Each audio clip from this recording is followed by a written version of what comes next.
600. 600%. That's a very welcome upgrade. 13-inch display, curved edges, the new design. That sounds crazy, right? The one feature that Apple knows can still draw users to the Pro. Yeah, I think it's great. And at this point, like the biggest limiting factor, again, remains...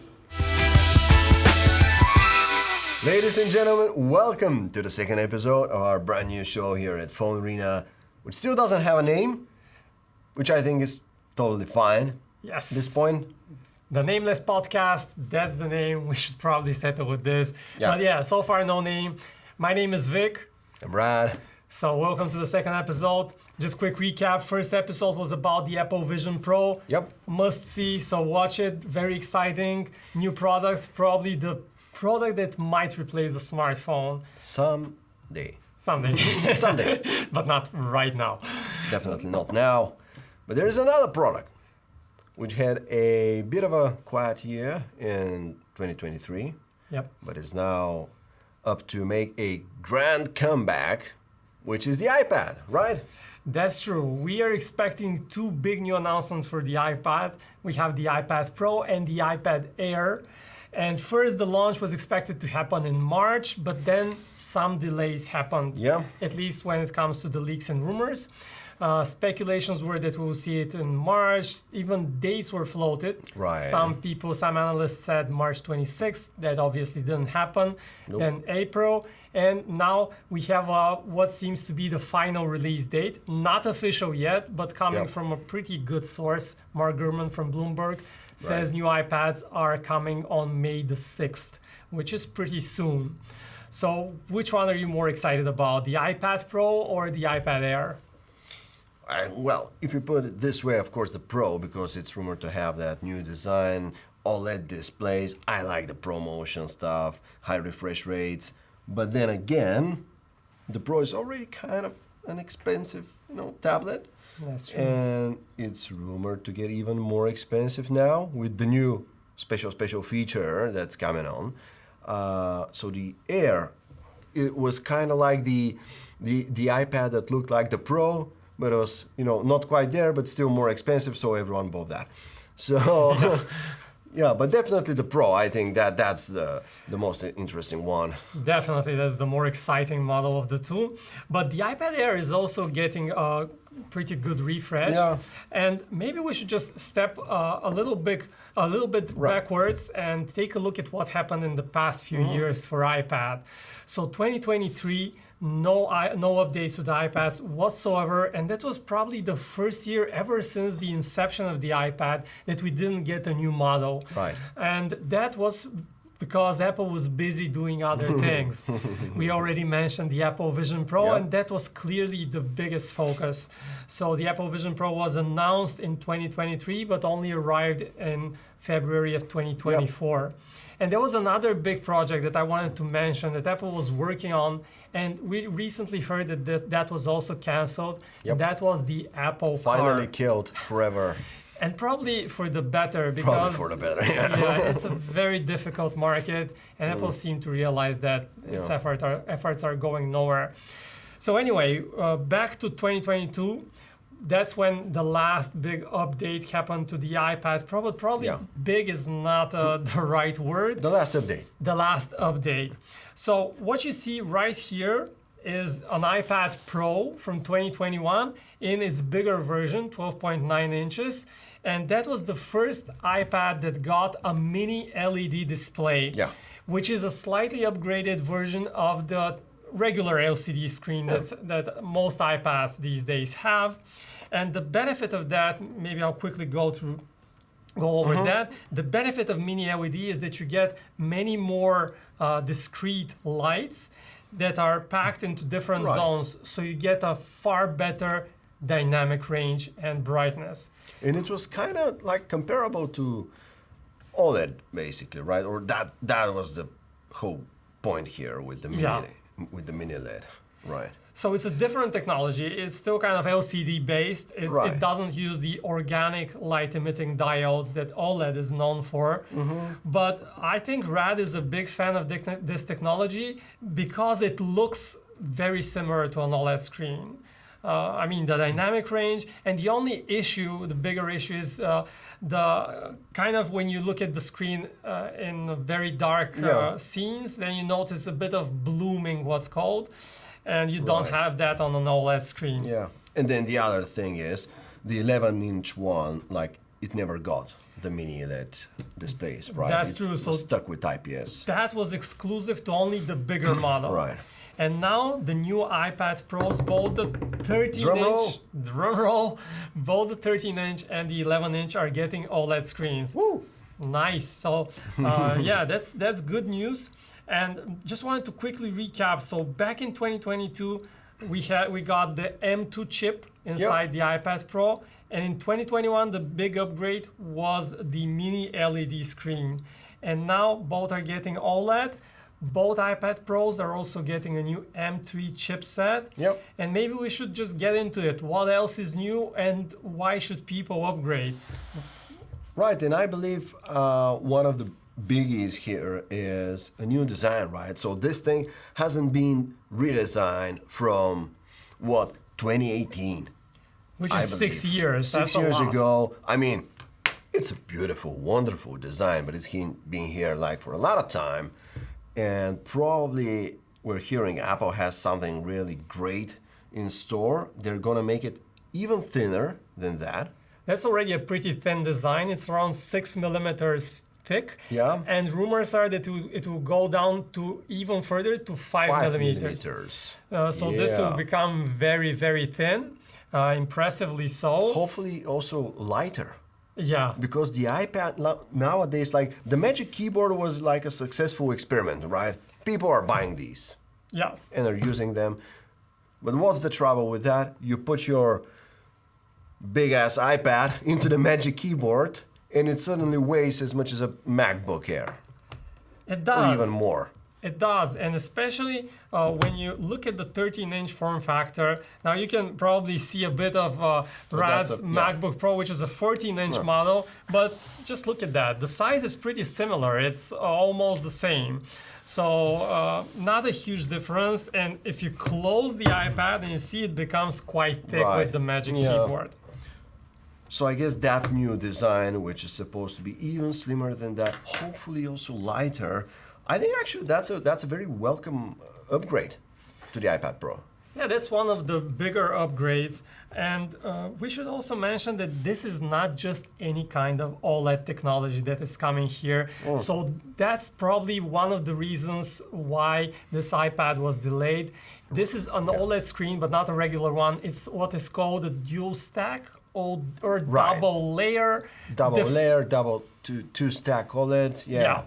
So basically the idea is you have kind of two panels stacked on top of each other, and this way they can work to achieve the same brightness at a much lower power consumption. Right. So they're much more efficient.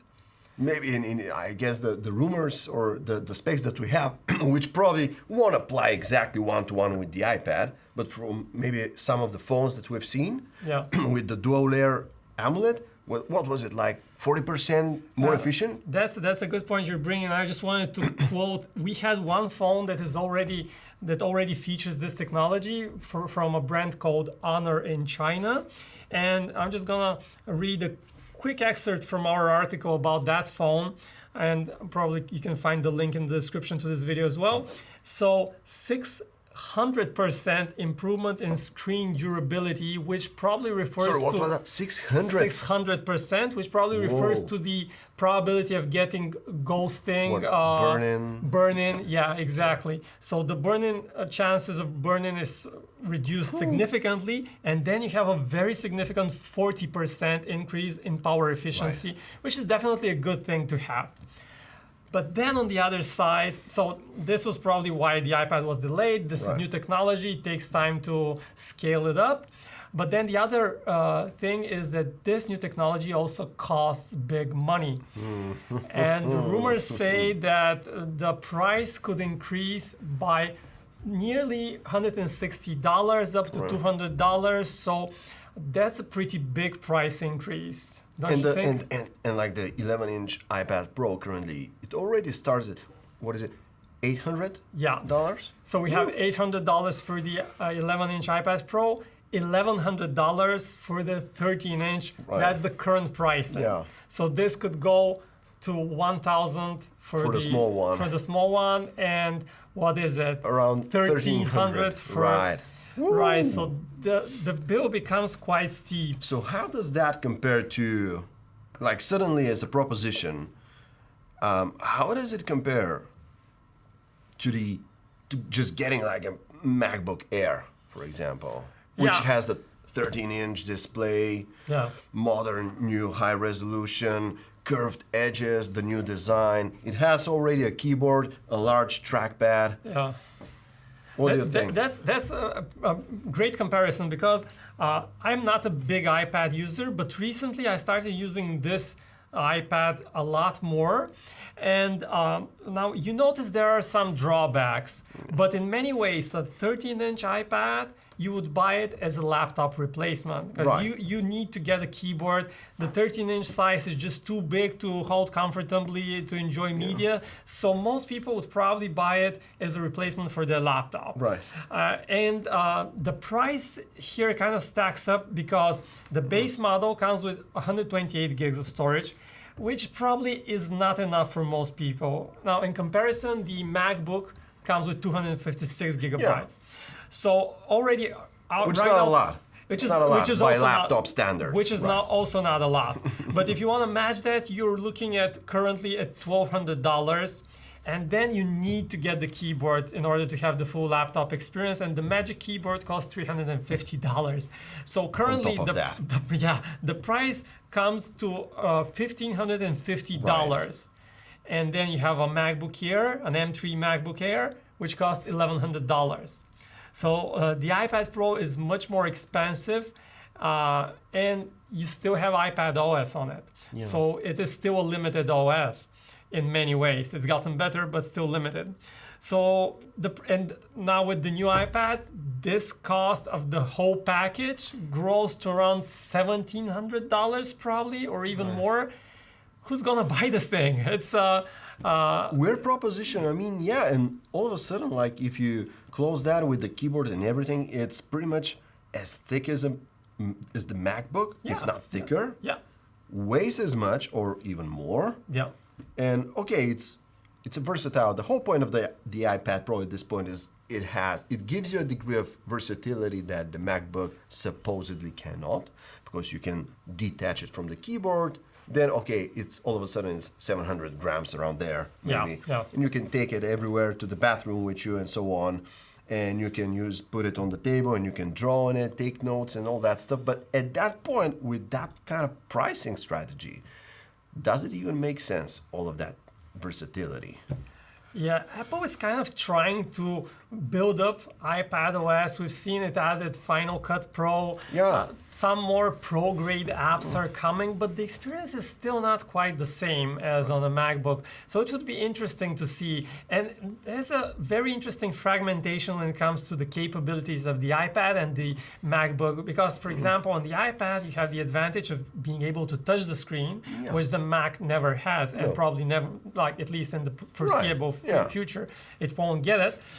So you have that, and you have a couple other additional things, like for example, this here Apple Pencil, which remains a unique accessory to the iPad experience. Right. So that is one selling point of the iPad. It is, and even if you get a touch screen on the Mac, you'll never be able to use the pencil in the same way, right? You Right. need to put the display laid out on the table so you can take notes, you can draw, Yeah. or whatever you want to do.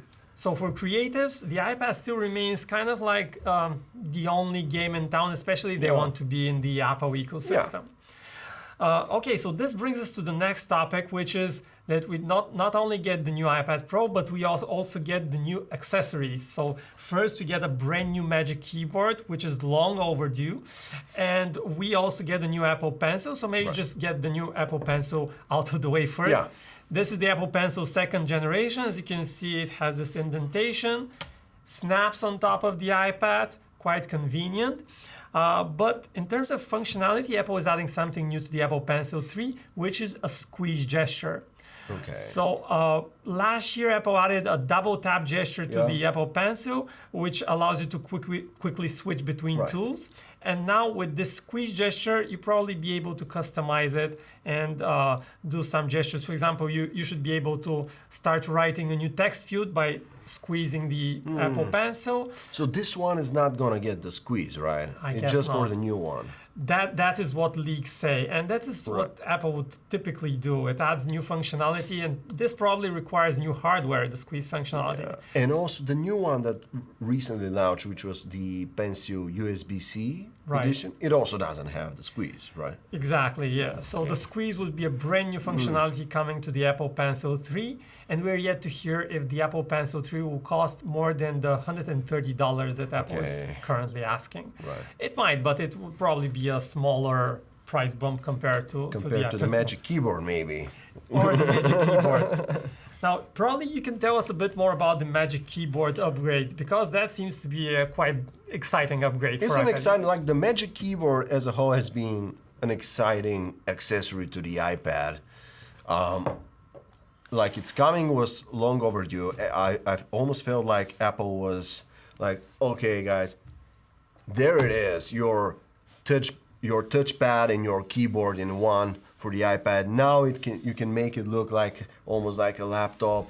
You wanted it, here it is. Yeah. And people bought it. Actually, I think I've seen a lot of people using these. And it looks really cool. You know, the iPad is kind of floating in space. It has that Apple appeal. Yeah. Floats in space, magnets. Yeah. Looks very minimalist.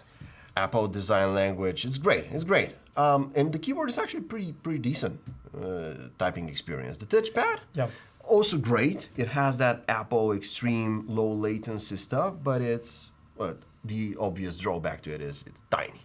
It's really tiny. Compare this to the MacBook. Yeah, compared to the MacBook, that's like one tiny trackpad. That's ridiculous. and now for the new second generation Magic Keyboard that is rumored to come, along with the new iPads. One of the things Apple is said to be bringing to the table is larger trackpad. How much larger? I don't know, but that's going to be one of the updates. That's a good update. What was another one? Is it? I think there is rumored to have a function row key.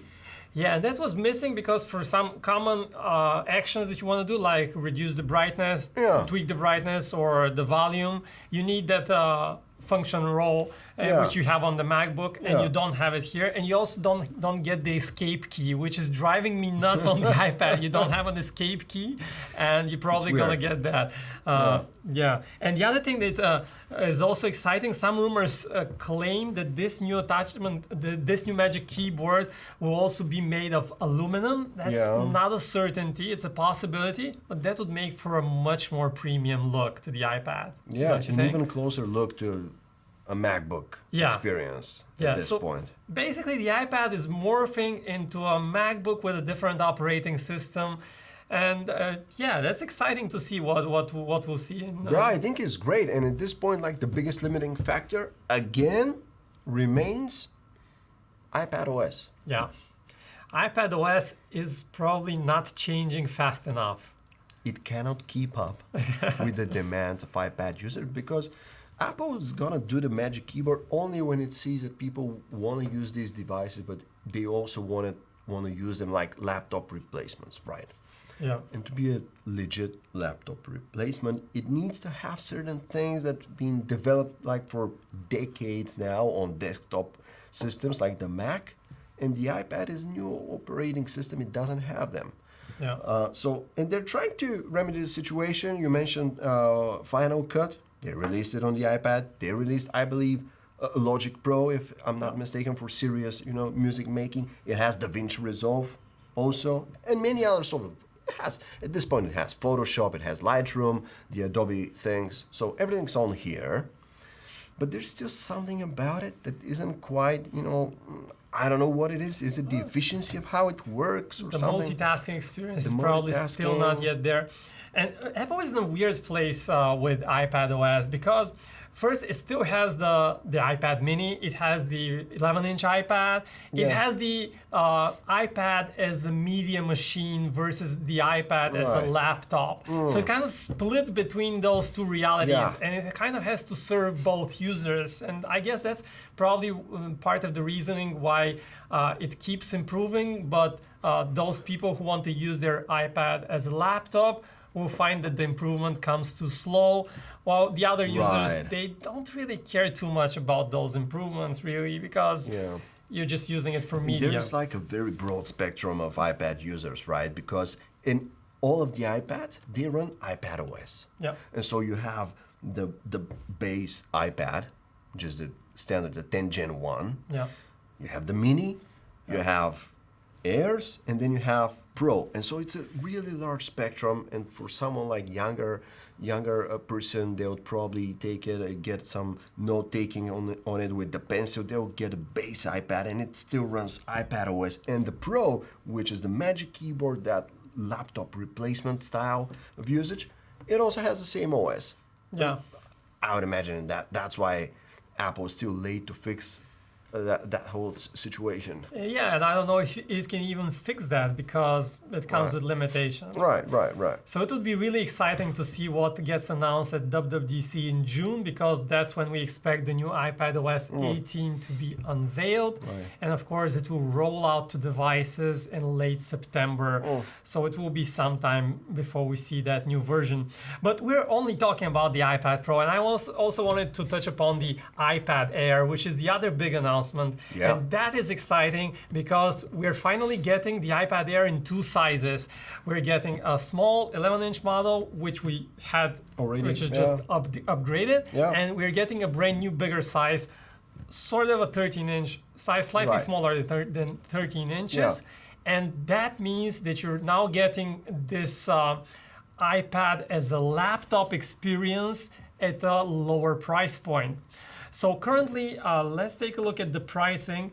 The iPad Air currently starts at $600, the 11-inch model. So that price might increase a little bit, but we don't expect to see a huge price bump. It's not getting the OLED displays. It doesn't get the most expensive component, the OLED screens. And it's gonna have a cheaper Pros. It's still gonna be upgraded, right? The M2, but it's not the M3 that's gonna go into the Pros. Yes, so the Air is getting the M2, and the big question is, will it get more storage? Because currently the Air still starts at 64 gigs, which is embarrassingly low. Yeah, but I guess for people who are just using it to watch videos on YouTube, it's fine. Sure, it's also like Apple's Apple way of getting more, of making you pay for storage, right? Because it's 64, embarrassingly low amount of storage, but then you can jump all the way to 256. Yeah, that's a big jump. There is no midway point which most people would want. So basically, if you need storage, any storage, you have to get the 256 one, right? Yeah, which is a costly upgrade. It is a costly upgrade. $150 on top to get that higher storage tier. So yeah, and in terms of new features on the iPad Air, no OLED screen. We mentioned the new chipset, but also no ProMotion. So the iPad Air remains stuck at 60 Hz, which I find ProMotion annoying. To be that is annoying. But I find the ProMotion to be super. Like one of the features I enjoy using the most on the iPad Pro, and that is the one feature that Apple knows can still draw users to the Pro, and it is not easily. It won't give that away easily, for sure. And we see that also with the iPhones. The iPhone 15, the regular model is still stuck at 60 Hz, because Apple knows that the smooth experience is kind of one of the few things that it has that can kind of draw people to those more expensive iPads. I bet iPhones. Apple also knows that's one of the features that like tech-savvy users and pro users are really into, and they notice the difference. Absolutely. Whereas there's this strange situation where I've talked to many people who are not so like tech-savvy, let's say, just more regular consumers, and they're like, oh, I didn't even notice it. Yeah. Like the difference between the refresh rates, which is very weird to my eyes, because like it's almost like a different type of product. Yes. comparing like ProMotion versus 60 hertz. Yeah, It's a whole different universe. it is. And then someone says, "Oh yeah, I didn't even notice it," which very strange to me. Yeah, for someone who is spending a lot of time using their devices, this is a feature that really matters. And for people who are not that invested in the experience, not so much. Yeah. And I think Apple knows this and is using it to its advantage. Yeah. At least though, one thing that's rumored to be fixed finally in the iPad, and I believe it's rumored both for the Pros and the new Airs, is the placement of the webcam. So what we have right now is that the front camera on the iPad Pro is on the short side. So when you place the iPad as a laptop in this orientation, it is really weird, and the camera belongs on the longer side at the It top. doesn't look good. Like if you want to use it as a laptop replacement, you're gonna want to make like calls, online calls on it, and then it looks really weird on those. Yeah, and I guess Apple finally realized that if you're going to use this as a laptop replacement, which most people will, that is the main use case. So Right, that is yeah. one more confirmation that for 13-inch laptops, for 13-inch tablets, and also probably for the 11-inch, this use case is becoming more and more prevalent. yeah. So many more people are using it. And I just wanted to actually to add something here, which is a statistic I heard somewhere, is when Samsung was asked about how many people are buying the keyboard with its largest tablet, which I believe is 14 inches, the percentage was really high, above 70%. Okay. So it means that most people who buy the larger size tablets are using them kind of as a Yeah. laptop. So which once again proves that placing the camera at the top, the long side, the right decision. Right. One thing that prevented it from doing so far was like because you put the pencil on here, right? Yeah. And it attaches magnetically, it charges from here. So I think I've heard that this is one of the things that hasn't allowed to put the webcam right here because you need the components for the pencil to work. So the it's circuitry. probably going to move somewhere else. Where exactly? I don't know. Or maybe Apple can somehow change the magnets and the location. Probably Right. that's why we'll have a redesign of the whole thing. Because first, with the thinner OLED panel, you can get the thinner body. Yeah. And now this is an opportunity to also tweak other things inside the design, which hasn't changed in 6 years. So that's a perfect opportunity for Apple to do that. What I don't think will be changing is we still get the same excellent sound, quad speakers on the iPad Pro, Yep. maybe slight improvements, but I guess this will stay. And this will be interesting if the Apple Pencil moves to the side.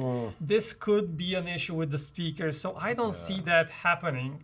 Right. And one other rumor is that if we get a new Magic Keyboard, it might have a slot for the Apple Pencil somewhere here or at some other That'll place. be convenient. That would be pretty cool. And right now you see that when you close this and you have the magnetic connection and it's really You bump easy. it somewhere, the pen goes. Absolutely. And so if the pen can go in a dedicated slot or silo, much like the Galaxy S series now do, this would be a pretty elegant solution, I think. Yeah. For sure, makes sense. All right, so let's jump to our next topic and probably the final one, which is what is happening to the other iPads. So we have the iPad mini, so we have the regular iPad. For a second, I was, what other iPad? I mean, we talked about the Air, about the Pro. And yeah, there's actually an iPad mini, Yeah. which is fairly popular with some people. So, and there's a successor coming at some point. And then we also have the base iPad. As far as we know, though, new models not coming soon. Not coming soon, but still we expect new models to arrive at some point, obviously, and that would be the earliest around the end of this year. Right. And possibly even the launch could stretch into next year, 2025. Right, because the base iPad already has the webcam in the right place. Right. And it already kind of has the new design. So what else can you tweak on the base iPad? It's the only thing that Apple could do is probably add a slightly faster chipset, and the price is low. So I will tweak the price a little bit because at some point like it closes in on the Air price, and Right. that doesn't make too much sense with it because I don't know anyone who would like go for the base iPad compared to the Air. Right. It's similar prices, so So the weird thing about the base iPad pricing is that right now Apple keeps two models available for sale. So it has the 10th generation, which is sold for slightly more than $400 as far as I can remember, and then has the 9th generation one, which is a pretty old iPad, but that one is still sold for $330, which is pretty affordable. Yeah. And it could keep the same strategy going forward. It could keep kind of the iPad 10th generation as a cheaper model and introduce an 11th generation at around $400. So we could still have two base iPad models. Yeah. And as for the mini, again, well, not much to tweak there. New chipset, refreshing it to become slightly faster, and fixing one issue that was kind of commonly mentioned with the iPad mini, which was a strange wobbly jelly Yeah. effect when scrolling around, Right.